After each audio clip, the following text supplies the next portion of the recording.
Gaddafi بھائی تیار ہو؟ معمر قذافی، یہ دیکھیں وسیم، یہ بالکل ایسا لگتا ہے کہ یہ ان کا کزن ہے معمر قذافی کا عادت ہے نا السلام علیکم۔ السلام علیکم۔ عادت ہے، دیکھ ان کا چہرہ دے، بالکل معمر قذافی کا۔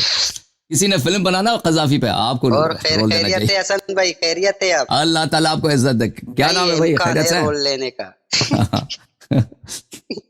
آپ کلی دعا کریں ہمارے لیے۔ اللہ آپ کو سلامتی دے۔ کہاں سے کال کیا؟ کیا نام ہے بھائی؟ میں وسیم بات کر رہا ہوں گوادر سے، بلوچستان سے۔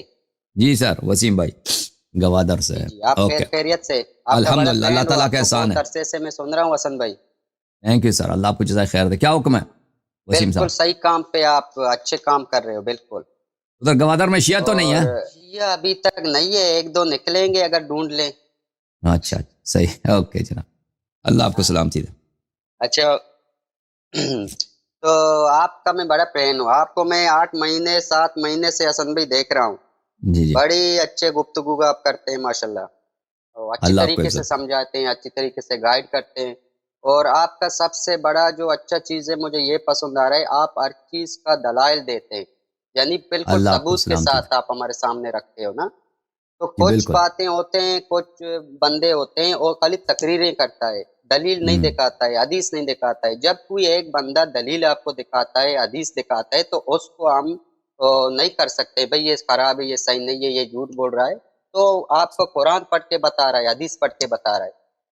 تو میں صحیح، بہت دور سے آپ سے بہت دن سے میں کوشش کیا، اس ہفتے میں تو جعفر بھائی نے نہیں لایا ہم کو، اس ہفتے میں اچھے ٹائم پہ لایا، تو سب جی سر، میرا ذہن فریش ہے۔ آپ یعنی 1 بجے دا بالکل الرجی ختم ہوتا ہے، پھر آپ لوگ ہم کو چھوڑتا نہیں ہے۔ تو پہلے ہم جب آتے ہیں تو بات کچھ ہمارے ذہن میں اچھا بن جاتا ہے۔ تو آپ صحیح، کا سب بات میں نے سنا ہے حسن بھائی، جی سر، تو میں بات کرتا ہوں، آپ صرف سنو، پھر میرا ذہن تھوڑا صاف کرو، آپ کی بڑی صحیح، مہربانی۔ اللہ آپ کو ٹھیک ہے؟ عزت دے۔ اچھا، آپ کا سب بات مجھے اچھا لگا، آپ کا سب چیز صحیح لگا، مگر آپ نے ایک بات کیا تو ادھر سے مجھے تھوڑا ڈاؤٹ ہوا، میرے ذہن میں آیا کہ اب میں حسن بھائی سے بات کروں کہ یہ چیز ہمارے ذہن تھوڑا صاف کرو۔ بات یہ ہے کہ آپ نے بولا کہ آپ لوگوں کا نماز صحیح نہیں ہے، یہ بڑی بات ہے ہمارے لیے، بڑی بات۔ جب کسی کا نماز صحیح نہیں ہوتا ہے تو اس کا سب چیز ضائع ہوتا ہے۔ پہلے صحیح، آپ کا عبادت صحیح ہو جائے، تو ایمان کے بعد سب سے بڑی چیز نماز ہے، صحیح، ایمان کے بعد سب سے بڑی چیز نماز ہے۔ تو جی ہمارا جب نماز خراب ہے، پھر تو یہ چیز ہم کو صحیح نہیں لگا، یہ جو ہمارے مفتی صاحب آتے ہیں، مگر جو بڑی بات ہمارا نماز ہے اس کے بارے میں آپ لوگ بحث نہیں کرتے ہو۔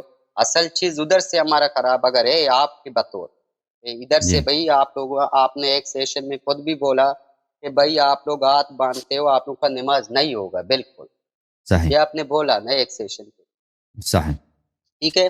تو جی پھر آپ نے ایک سیشن میں بولا کہ حضرت علی علیہ السلام یہ ہمارے نبی کے 7 سال پہلے تھا، اس کے ساتھ اس کا عبادت، اس کا جو چیز ہو اس کے ساتھ تھا، 7 سال پہلے حضرت ابوبکر رضی اللہ تعالیٰ سے پہلے، باقی سب سے پہلے حضرت علی 7 سال اس کے رہا، یہ بیان بھی میں نے آپ کا سنا۔ صحیح، تو آپ لوگوں کا اگر نماز، آپ لوگوں کا جو طریقہ کار وہ اگر صحیح ہے، اس نے اپنے آنکھوں سے دیکھا نبی پاک کو نماز کرتے ہوئے، اس کے ساتھ تھا، اس کے پیچھے نماز پڑھا، تو اس کو ہم غلط نہیں بول سکتے، کیونکہ اس نے اس کے سامنے اس کو دیکھا، اس کے سامنے ہر چیز ہوا۔ تو حضرت ابوبکر علیہ السلام، تو حضرت ابوبکر رضی اللہ تعالیٰ، وہ بھی ہمارے نبی پاک کے غار میں اس کے ساتھ تھا 30 دن۔ تو ہمارے نبی پاک نے اس کے سامنے جب نماز پڑھا ہوگا تو اس نے تو دیکھا ہوگا بھئی یہ تو اس طریقے کا نماز پڑھ رہا ہے، تو وہ کیسے ایسا خیال آئے گا اس کے ذہن میں کہ وہ نماز دوسرے کو غلط طریقے سے پہنچائے، بھئی ہاتھ باندھنا نہیں، یا ہاتھ باندھو، وہ ہاتھ نہیں باندھ رہے ہیں۔ تو ادھر سے مجھے تھوڑا ڈاؤٹ ہوا نماز پہ حسن بھائی، جی میرے بھائی، تو دیکھیں نماز کس نماز، نے خراب؟ لیکن پہلی بات یہ ہے کہ وضو میں جی جی وضو بھی خراب ہے نا۔ اگر یہاں پہ میرا ایک مناظرہ ہوا تھا، آپ اگر اس کو یاد یہاں پہ سرچ بھی کریں، میرے یوٹیوب چینل پہ آپ کو آپ نے نظر تو آئے گا۔ سب خراب کیا نا ہمارا۔ ہاں، وضو بھی نہیں ہوتی نا۔ اصل تو نماز اگر وضو نہیں ہے تو نماز تو نہیں ہوتی۔ نماز آپ 100 رکعت پڑھیں، 1000 رکعت پڑھیں، جب وضو نہیں بنایا تو اور نماز تو نہیں ہوگی۔ جی جی، تو یہ تو واضح ہے کہ ہمارے جو مسلمان بھائی ہیں ان کا وضو تھوڑا بالکل آواز آپ کا صاف نہیں ہے، ہمارا بالکل ہاں قرآن ابھی کے صحیح خلاف ہے، ہے۔ بالکل ان کی جو وضو ہے وہ قرآن مجید کے خلاف ہے، اور یہ بالکل واضح ہے۔ اگر کسی کو شک ہے تو میرا جو اسپیچ ہے وضو پر اسی چینل پر، اس کو آپ لوگ دیکھ لیں۔ اور اس پہ ایک مناظرہ بھی ہوا ہے ہمارا یہاں پر اسلام آباد کے ایک عالم دین مولوی آصف صاحب کے ساتھ کچھ مہینے پہلے، اس کو بھی آپ لوگ دیکھ رہے ہیں تو آپ کو پتہ چل جائے گا۔ تو اس لیے جب مثلا ایک انسان کی عمر 50 سال 60 سال 70 سال 80 سال بن جاتا ہے، وہ اس نے ایک عمر نماز پڑھی ہے، جب زندگی میں اس نے کبھی صحیح وضو ہی نہیں بنائی ہے، تو کیسے اس کا نماز صحیح ہوگا؟ پہلی بات ہے۔ دوسری بات یہ ہے کہ جب نماز میں آتے ہیں تو نماز میں ہاتھ باندھنا، یہ رسول اللہ صلی اللہ علیہ وسلم کی کسی بھی حدیث میں نہیں ہے۔ خود بخاری میں دیکھ لیں یا مسلم میں دیکھ لیں یا کسی بھی جماعت مخالفین کے کتب میں دیکھیں، ان کے پاس ایک بھی صحیح حدیث نہیں ہے کہ نماز جو ہے اس میں رسول اللہ صلی اللہ علیہ وسلم ہاتھ باندھتے تھے۔ تو اتنا بڑا بدعت ان لوگوں نے نماز میں داخل کیا ہے، ہاتھ باندھتے ہیں۔ جو صحیح حدیث میں اس میں ہاتھ باندھنا نہیں ہے، تو وہ حدیث بھی ہم دکھا چکے ہیں آپ کی خدمت میں، اگر چاہیں تو آپ کو دکھا دیں گے کہ رسول اللہ صلی اللہ علیہ وسلم جب نماز پڑھتے تھے تو ہاتھ نہیں باندھتے تھے۔ میں آپ کی خدمت میں عرض کروں کہ اہل بیت طاہرین علیہم الصلاۃ والسلام کا اس مسئلے پہ تو اجماع ہے کہ ہاتھ نہیں باندھنا چاہیے۔ اب میں آپ کی خدمت میں آپ کے اپنے کتب سے حدیث دکھا لیتا ہوں کہ رسول پاک صلی اللہ علیہ وآلہ وسلم ہاتھ نہیں باندھتے تھے۔ حدیث ہے، اللہ آپ کا بھلا کرے، مستدرک حاکم میں یہ کتاب ہے میرے محترم ناظرین، المستدرک علی الصحیحین للحاکم، جلد نمبر 1، چھاپ دار الفکر۔ یہاں پہ اگر ہم آپ کو لے کے چلیں، یہاں پر صفحہ نمبر 326 میں یہ صحیح حدیث ہے، اور حاکم نے بھی اس کی تصحیح کی ہے بشرط بخاری اور مسلم، یہ حدیث صحیح ہے بشرط، هذا حدیث صحیح علی شرط الشیخین۔ وہ ذہبی نے بھی کہا کہ صحیح ہے، علی شرط ہے، بخاری مسلم کے شرط پہ صحیح ہے۔ اور حدیث یہ ہے میرے محترم ناظرین کہ رسول اللہ صلی اللہ علیہ وآلہ وسلم نے فرمایا کہ بھلے اس طرح کسی کی نماز نہیں ہوتی مگر کہ وہ یہ کام بجا لائے، صحیح طرح وضو بجا لائے۔ وضو کیا ہے کہ یغسل وجهه ویدیہ الی المرفقین، کیا اپنا چہرہ اور اپنے دونوں ہاتھ مرفقین کے سامنے کھنیوں کے ساتھ ملا کے اس کو دھو لے۔ اچھا، اس کے بعد ویمسح رأسه ورجله الی الکعبین، اور اپنے سر کی مسح کرے اور اپنے پیروں کی مسح کرے۔ کہاں تک؟ کعبین تک۔ کعبین یعنی پشت پا تک، وہ مفصل جو ہوتا ہے، مفصل جو جوائنٹ ہوتا ہے وہاں تک۔ اچھا، پھر تکبیر کا، تو یہ وضو کا طریقہ کار۔ تو کیا ہوا بھائی؟ جب رسول صلی اللہ علیہ وآلہ وسلم نے کہہ دیا کہ انہا لا تتم صلاة احد حتی یسبغ الوضوء کما امرہ اللہ عز وجل، کسی کی نماز نہیں ہوتی جب تک کہ وہ اچھی طرح سے وضو بنائے جس طرح اللہ نے حکم دیا۔ اللہ نے قرآن میں بھی کہا کہ پیروں کی مسح کرو، اور رسول صلی اللہ علیہ وآلہ وسلم نے بھی اسی آیت کی تفسیر کی ہے کہ پیروں کی مسح ہوتی ہے۔ پیر کی مسح نہیں کرتے ہمارے بھائی، پیروں کو دھوتے ہیں، تو پھر نماز نہیں ہوگی۔ لازمی بات ہے، جب پیغمبر نے کہا کہ وضو کی شرط، نماز کی شرط یہی ہے کہ وضو صحیح ہونی چاہیے۔ پھر اس کے بعد یکبر ویحمد اللہ ویمجدہ، پھر اللہ کی تکبیر کرے، پھر اللہ کا حمد و مجد بیان کرے اور قرآن پڑھے، ثم یکبر ویرکع، پھر تکبیر کرے اور پھر رکوع کرے۔ تو اس میں ہاتھ باندھنا کہاں ہے؟ ہاتھ باندھنا کہاں ہے؟ اس میں ایک بھی حدیث نہیں ہے ہمارے بھائیوں کے پاس کہ ہاتھ باندھنا چاہیے۔ میں آپ کی خدمت میں عرض کروں، یہ المدونۃ الکبریٰ ہے، مالک ابن انس، امام مالک جو فرقہ مالکیہ کا امام اور پیشوا اور مفتی ہے، یہ اس کے فتاوے ہیں۔ اچھا، یہ جلد نمبر 1، چھاپ دار الکتب العلمیہ، سن 1994 میں چھپی۔ یہاں پہ ملاحظہ فرمائیے، وضع الید علی الید، نماز میں ہاتھ کو ہاتھ پہ رکھنا۔ مالک سے پوچھا گیا کہ دائیں کو بائیں ہاتھ پہ رکھیں، کیا ہے اس کا؟ لا اعرف ذلک فی الفریضہ، کہتا ہے یہ نماز واجب میں یہ ہوتی نہیں ہے، مجھے اس کا کوئی حدیث نظر نہیں آیا آج تک، میں اس کو قبول نہیں کرتا نماز میں، ٹھیک ہے نا۔ تو جب اتنا بڑا فقیہ آپ کو کہتا ہے اس کا کوئی سنت ہی نہیں ہے، اور آپ کے کتب میں بھی اس کے کوئی سنت ہی نہیں ہے، تو اتنا بڑا بدعت آپ لے کے آئے ہیں نماز میں کہ ہاتھ باندھ کے پڑھتے ہیں، تو لازمی بات ہے کہ انسان اس طرح نماز پڑھنی چاہیے جس طرح رسول پاک صلی اللہ علیہ وسلم نے فرمایا۔ اگر اس سنت سے، اس طریق سے آپ انحراف کریں گے تو نماز نہیں ہوتی۔ جی سر۔ اچھا، بات سنو حسن بھائی، چلو ٹھیک ہے، نماز کس نے قرار کیا؟ حضرت ابوبکر نے بھی نبی پاک کو سامنے دیکھا ہے نماز پڑھنا، وہ کیسے ہم کو قرار پھر وہ دے گا ہمارا امام؟ حضرت علی علیہ السلام نے بھی اس کو سامنے دیکھا ہے نماز، اور جیسا بھی یعنی غلطی کرے مگر اللہ کے عبادت میں غلطی نہیں کر سکتے، ان کو یہ خوف ہوتا ہے۔ جو ہمیں تو ابھی تو خوف ہے، وہ اس ٹائم کے جو ہمارے پیغمبر ہیں صحابہ ان کو تو زیادہ خوف ہوتا تھا، وہ کیسے نماز میں کیسے بدعت لا سکتے، حالانکہ دونوں کے سامنے ہمارے نبی پاک نے نماز پڑھائے، ان کے پیچھے بھی نماز پڑھائے، وہ کیسے لا سکتے ہیں نماز میں خرابی؟ میں آپ کے خدمت میں وضو عرض میں کروں کہ خرابی لاؤ، چلو غسل میں لاؤ، چلو آپ سب چیز میں لاؤ، نماز میں دیکھیں نہیں لا سکتا ہے۔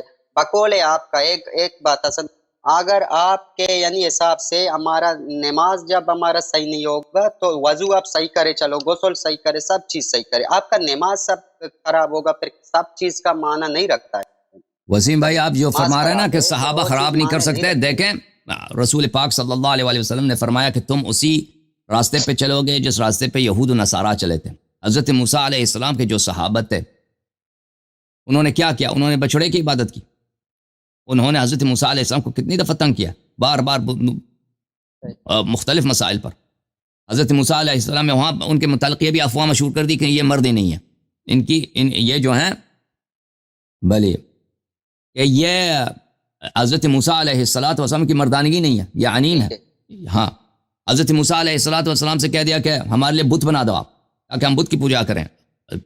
بلے ارنا اللہ جہرتن، ہم آپ کی تصدیق نہیں کریں گے، آپ ایمان نہیں لائیں گے، ہمیں اللہ کو دکھاؤ تمہارا رب کہاں۔ تو آپ جو کہہ رہے ہیں نا کہ صحابہ چینج نہیں کر سکتے، بھائی چینج بعد میں نہیں ہوا ہے، صحابہ کے زمانے میں چینجز آئی ہیں، اس کے دلائل بہت ہیں۔ یہ کتاب ہے البخاری، صحیح البخاری، بلکہ میں اردو بخاری دکھا دوں، چھوڑ دیں عربی کو، یہ تفہیم البخاری، عربی متن مع اردو شرح، اچھا حسن بخاری بھائی کا ترجمہ ہے مولوی ایک منٹ، ظہور الباری اعظمی آپ کی فاضل بڑی دارالعلوم مہربانی، ایک دیوبند۔ منٹ ہمارا جی بات جی جی سنو گے؟ وسیم صاحب۔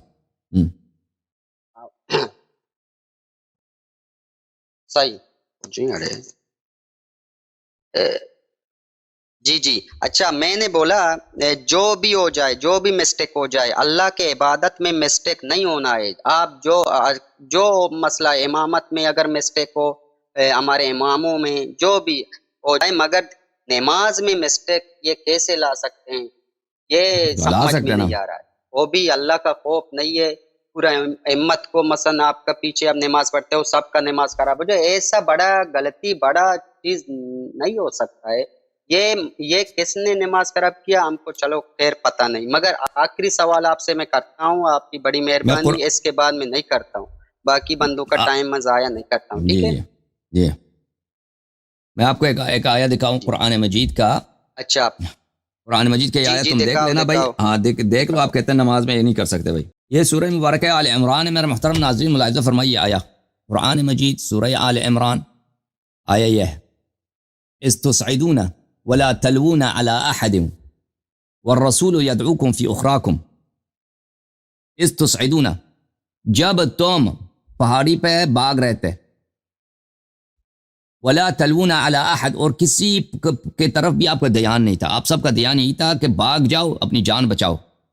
والرسول يدعوكم في اخراكم، اور رسول اللہ صلی اللہ علیہ وآلہ وسلم آپ کو پیچھے سے پکار رہے تھے۔ یہ سورہ آل عمران ہے، یہ قرآن مجید ہے، اس پہ جو شک کرے وہ کافر ہے۔ قرآن کیا فرما رہا ہے؟ قرآن فرما رہا ہے صحابہ یاد کرو اس زمانے کو، بالکل بالکل کہ آپ لوگ رسول پاک صلی اللہ علیہ وسلم کو کفار کے احاطے میں، کفار کے محاصرے میں، کفار کے تلواروں کے وار کے نیچے چھوڑ کے بھاگ رہے تھے، اور رسول صلی اللہ علیہ وسلم آپ کو پکار رہے تھے کہ واپس آ جاؤ، بھاگو نہیں، اللہ کے دین سے، اللہ کے دین کا دفاع کرو۔ عورتوں میں شرم نہیں آ رہا تھا کسی سے، عورتوں میں کسی پہ توجہ نہیں، پہاڑی پہ بھاگ رہے تھے۔ تو جو لوگ اس طرح بے دین تھے بھائی صاحب، بیعت کرنے کے بعد، وعدہ کرنے کے بعد کہ ہم جان دیں گے، آپ پہ جان فدا کریں گے، بھاگیں گے نہیں، لیکن جب وقت آیا نا، دیکھا کہ کفار کا غلبہ ہو رہا ہے، بھاگ گئے، سب بھاگ گئے، اور رسول اللہ صلی اللہ علیہ وسلم کو کفار کے سامنے انہوں نے اتنا گوارا نہیں کیا کہ چلیں اگر شکست ہونی ہے تو رسول صلی اللہ علیہ وسلم سے پہلے ہم مر جائیں۔ انہوں نے کہا نہیں، ہمارا جان زیادہ قیمتی ہے۔ تو جن لوگوں کا اتنا نہ دیکھیں، نہ اللہ سے شرم، نہ رسول صلی اللہ علیہ وسلم سے شرم، نہ تاریخ سے شرم، نہ دوسرے عربوں سے شرم، جی نہ کفار سے شرم کہ تم کتنے نامرد ہو، اپنے پیغمبر کو چھوڑ کے ادھر بھاگ رہے ہو۔ جو لوگ ایسے لوگ تھے، وہ نماز، وہ آپ کہتے ہیں وہ نماز کو نہیں چینج کر سکتے، وہ کچھ بھی کر سکتے ہیں بھائی، وہ ایسے لوگ کچھ بھی کر سکتے ہیں، اوکے، جو لوگ اتنے بے شرم ہوتے ہیں۔ اوکے وسیم بھائی، اب آپ فریز ہو گئے، اب مجھے دوسرا کالر لینے دو۔ Thank you sir. بولے السلام علیکم، آواز کیا آ نام ہے رہی ہے؟ بھائی؟ آواز آ رہی ہے، کیا نام ہے بھائی؟ حسین مہدی۔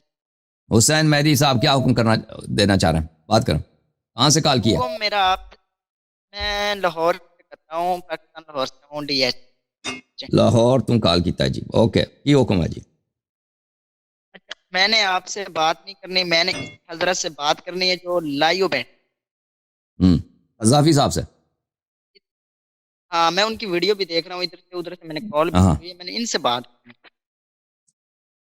بات کریں جناب، کیا کرنا تو کہنا ان سے؟ مہربانی ذرا ان سے بات کروا دیں۔ وہ چلے گئے بھائی، اگر بات کو وہ سنیں گے بھائی، لائیو سنتے ہوں گے، آپ بات کریں۔ ان سے میں نے یہ پوچھنا ہے، میں خود اہل تشیع ہوں، ہوں ساتھ ہے نہج البلاغہ، خطبہ نمبر ہے جی 225۔ اوکے، اس میں جو مولا علی فرما رہے ہیں کہ فلاں شخص، آواز آ رہی ہے نا آپ کو؟ ارے بھائی جلدی بات کرو نا، کیا جو کہنا ہے جلدی سے ہاں، تو بولو، ان کیا سے کہنا ہے؟ ان سے یہ پوچھنا ہے جو نہج البلاغہ میں 225 پر خطبہ ہے، وہ مولا علی نے جو فرمایا تھا فلاں شخص جو دنیا سے چلا گیا، بہت نیک کام کر کے چلا گیا، اس سے مراد کون شخص تھا؟ اس کو کیا معلوم ہوگا بیچارے بلوچ کو، گوادر سے؟ اس سے کیوں پوچھوں؟ یعنی بھائی عقل ہے تیری؟ میں وہ آپ کی طرح ایک عام آدمی ہے، اس سے پوچھو، وہ کوئی عالم دین ہے، عقل نہیں ہے تیرا، اس سے پوچھو، اس سے کیا پوچھوں؟